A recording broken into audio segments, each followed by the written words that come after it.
ମୁଁ ନନ୍ଦଲାଲା ମୁଖରେ ହରି ହରି ବେକରେ ତୁଳସୀ ମାଳା ଗପରୁ ମଥୁରା ଚାଲେ ମୋରି ଲୀଳା ଯିଏ ମତେ ବିରୋଧ କଲା କରିଦେବି ତାର ଠିଆ ପାଲା ତିଙ୍ଗିଣା ଦେଇ ଧେତେ କାଟେ ଥେଇ।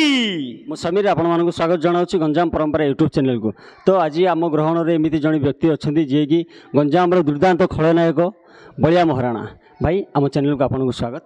ଜୟ ଜଗନ୍ନାଥ। ଜୟ ଜଗନ୍ନାଥ। ଆପଣଙ୍କ ଚ୍ୟାନେଲ ଗଞ୍ଜାମ ପରମ୍ପରା ଆପଣଙ୍କ ଚ୍ୟାନେଲକୁ ବି ସ୍ୱାଗତ।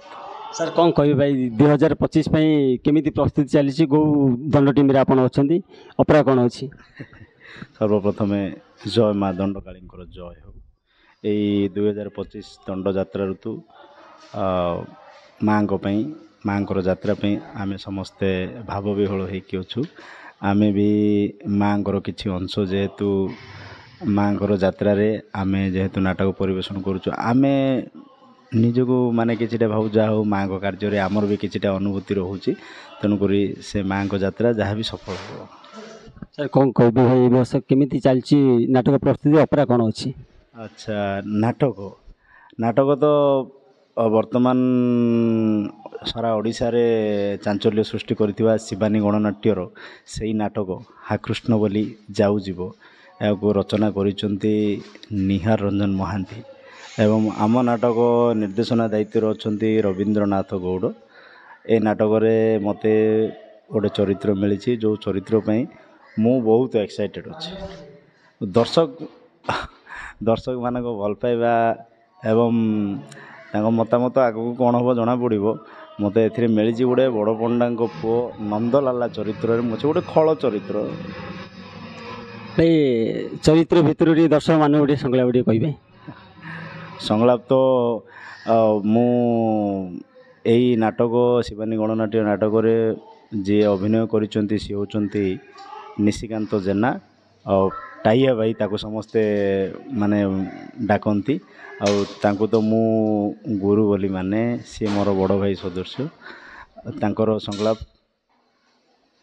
ମୋ ପିତା ମୋ ପାଇଁ ବୈକୁଣ୍ଠ, ମୋ ପିତା ମୋ ପାଇଁ ସ୍ୱର୍ଗ ଠାରୁ ବଡ଼, ମୋ ପିତାଶ୍ରୀଙ୍କ ପାଦତଳ ମୋ ପାଇଁ 4 ଧାମର ତୀର୍ଥସ୍ଥଳ।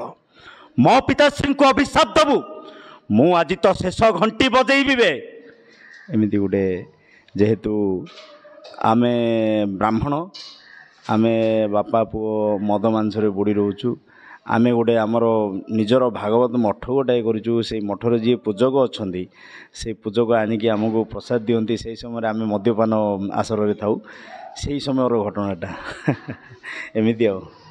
ଆଜି ପର୍ଯ୍ୟନ୍ତ କେତେ ଗୁଡ଼ିଏ ଦଣ୍ଡ ଟିମ୍ରେ ଆପଣ କାମ କରି ଆସିଛନ୍ତି? ଦେଖନ୍ତୁ ଏଇ ଯେଉଁ ଦଣ୍ଡଯାତ୍ରା ଏ ବର୍ଷକୁ ମିଶେଇକି ମୋର 14 ବର୍ଷ ହେଲା। 14 ବର୍ଷରେ ମୁଁ କଳିଦାସପୁର କଣ୍ଟିନ୍ୟୁ କଲି 2 ଥର। ନାଇଁ ଯଦି ପ୍ରତ୍ୟେକ ବର୍ଷ ମୋର ଗୋଟେ ନୂଆ ଟିମ୍, ଗୋଟେ ନୂଆ ଠିକଣା, ଗୋଟେ ନୂଆ ନାଟକ। ଆଉ ଏଇ ବର୍ଷ କଳିଦାସପୁର ଆସିବାର କାରଣ ଏହିକି ଯେ 2023 ମସିହାରେ ଯେଉଁ ନାଟକ ହେଇଥିଲା ଆମର ଗଞ୍ଜାମ ଦଣ୍ଡଯାତ୍ରାରେ ସେ ଗୋଟେ ଚାଞ୍ଚଲ୍ୟ ସୃଷ୍ଟି କରିଥିଲା। ସେଦିନର କଥା ମନେ ଅଛି ନା? ସେଠୁ ହିଁ ବଳିଆ ମହାରଣା ସୃଷ୍ଟି ହେଇଥିଲା। ମୋ ଦର୍ଶକ ଦେବତାଙ୍କ ଭଲ ପାଇବା ଓ ଆଶୀର୍ବାଦରୁ ମୁଁ ଆଶା କରୁଛି ଏଇ ବର୍ଷ ମୁଁ କଳିଦାସପୁର ପୂର୍ବ ପାର୍ଟିକୁ ପୁଣି ଥରେ ଆସିଛି। ଦର୍ଶକମାନଙ୍କର ଠିକ୍ ସେମିତି ମାନେ 2023 ମସିହାରେ ଯେମିତି ଭଲ ପାଇବା ଦେଇଥିଲେ ବା ଆମ ନାଟକକୁ ଯେମିତି ଉତ୍ସାହିତ କରିଥିଲେ ଆଶା କରୁଛି ଏଥର ବି ନାଟକ ସେମିତି ଉଚ୍ଚକୋଟୀର ହେବ ଏବଂ ଦର୍ଶକମାନଙ୍କ ଭଲ ପାଇବା ମୁଁ ସେତିକି ମିଳିବ ବୋଲି ମୋର ଆଶା। ଭାଇ କେଉଁ ଦଣ୍ଡ ଟିମ୍ରେ ଆପଣ ଲୋକଲୋଚନକୁ ଆସିଥିଲେ? ଦେଖନ୍ତୁ ଗୁଡ଼ାଏ ଦଣ୍ଡ କରିଛି ଜାଣିଥିଲେ, କିନ୍ତୁ ହିଞ୍ଜୁଳି ସାନ ପାର୍ଟି ସେଥିରେ ଗୋଟେ ନାଟକ କରିଥିଲି ଆମର ଅସତୀ ତୁଳସୀ ସତୀ ଚଉରା।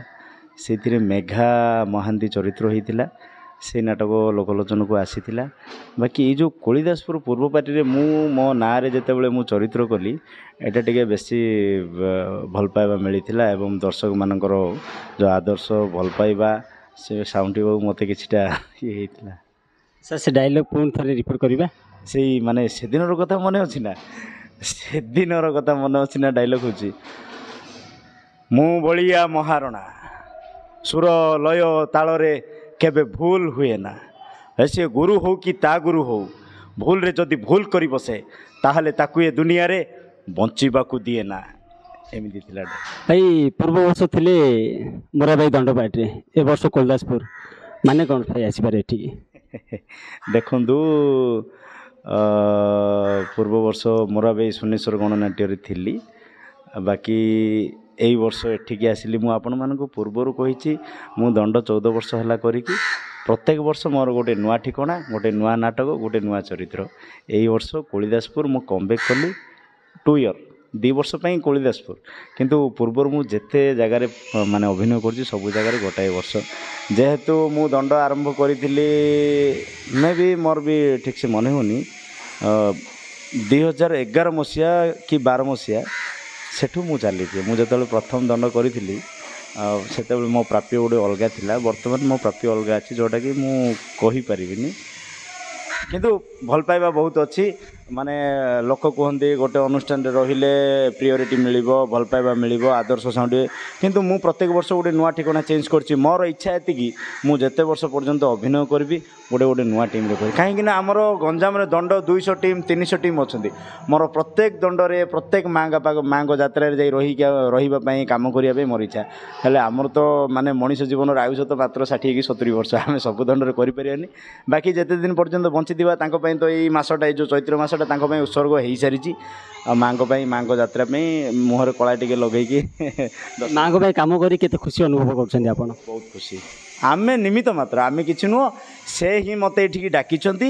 ସେ ଡାକରା ଦେବାରୁ ହିଁ ମୁଁ ଏଠାକୁ ଆସିଛି ଏବଂ ତାଙ୍କର ଆଶୀର୍ବାଦରୁ ହିଁ ଆମେ ଯାହା କିଛି ଆଗକୁ ବଢ଼ିବା। ଆମେ ତାଙ୍କୁ ସହଯୋଗ ନାହିଁ, ବରଂ ତାଙ୍କ ଆଶୀର୍ବାଦ, ତାଙ୍କ ଭଲ ପାଇବା, ତାଙ୍କର ସବୁ କିଛି ରହିଲେ ହିଁ ଆମେ ଉପକୃତ ହୋଇପାରିବା। ଭାଇ ଶୁଣାଯାଉଛି ଆର ବର୍ଷ ଅପେରା ବନ୍ଦ ହେବାକୁ ଯାଉଛି, ସେ ସମ୍ପର୍କରେ କ'ଣ ଟିକେ କହିବେ? ଯେହେତୁ ଆମର ଗଞ୍ଜାମ ଦଣ୍ଡନାଚ ମହାସଂଘ ଏଭଳି ଗୋଟେ ନିଷ୍ପତ୍ତି ନେଇଛନ୍ତି, ମୁଁ ଭାବୁଛି ଯେହେତୁ ସଂଘର ମାନେ ସମ୍ପାଦକ ହେଉ କି ସଭାପତି ହୁଅନ୍ତୁ କି ସେକ୍ରେଟାରୀ ହୁଅନ୍ତୁ, ଯାହା ବି ବୟୋଜ୍ୟେଷ୍ଠ ମାନେ ଯଦି ବା ଗୋଟେ ନିଷ୍ପତ୍ତି ନେଇଛନ୍ତି, ସିଏ ତ କିଛିଟା ଗୋଟେ ଭାବିକି ନେଇଥିବେ। ଯଦି ବା ଆମର କେଉଁଠି ଭୁଲ ଅଛି କି କେଉଁଠି ଠିକ୍ ଅଛି, ଯଦି ଭୁଲ ମାନେ ଭୁଲଟାକୁ ସଂଶୋଧନ କରିବା ପାଇଁ ମାନେ ଭୁଲ ମାନେ ଦେଖନ୍ତୁ, କଥା ହେଉଛି ଦର ବୃଦ୍ଧି। ସବୁ କ୍ଷେତ୍ରରେ ଦର ବୃଦ୍ଧି ହେଉଛି। ଗୋଟେ ଜଣେ ମାନସିକଧାରୀ ସିଏ ମାନେ କେମିତି ନାଟକ ଗୋଟେ ପ୍ରସ୍ତୁତ କରିବ, ନାଟକଟାକୁ ମାନେ ତା ଗାଁରେ ତା ଜାଗାରେ କେମିତି ନେଇକି ଲଗେଇବ ନା? ଆମର 1.5 ଲକ୍ଷ କି 2 ଲକ୍ଷ କି 2.5 ଲକ୍ଷ ଦିନକୁ ଦିନ ଇଏ ବଢ଼ି ଯାଉଛି। ବୋଧେ ତାକୁ ରୋକ ଲଗାଇବା ଲାଗି ଏମିତି ଗୋଟେ ନିଷ୍ପତ୍ତି ନେଇଥାଇ ପାରନ୍ତି ବୋଲି ଦଣ୍ଡନାଚ ମହାସଂଘ, ମୋ ଆଶା, ମୋ ଭାବନା। ଆଉ ସର୍ବଶେଷରେ ମୋ ଦର୍ଶକ ଦେବତାଙ୍କୁ ମୁଁ ଛୋଟିଆ କଥାଟି କହିବି, ଆପଣମାନେ 2023 ମସିହା କୋଳିଦାସପୁର ପୂର୍ବପାଟି ମା କାଳୀ ଗଣନାଟ୍ୟ, ସେଦିନର କଥା ମନେ ଅଛି ନା? ନାଟକକୁ ଯେମିତି ଭଲ ପାଇବା ଦେଇଥିଲେ, ଏଇ ବର୍ଷ ବି ଭାବୁଛି ଆପଣମାନଙ୍କର ଭଲ ପାଇବା ଆମକୁ ମିଳିବ। ଆଉ ଆପଣମାନେ ମୋ ଠାରୁ ଯେତିକି ଆଶା କରିଛନ୍ତି, ମୁଁ ମୋର ବେଷ୍ଟ ଦେବା ପାଇଁ ଚେଷ୍ଟା କରିବି। ରହିଲି, ଜୟ ଜଗନ୍ନାଥ।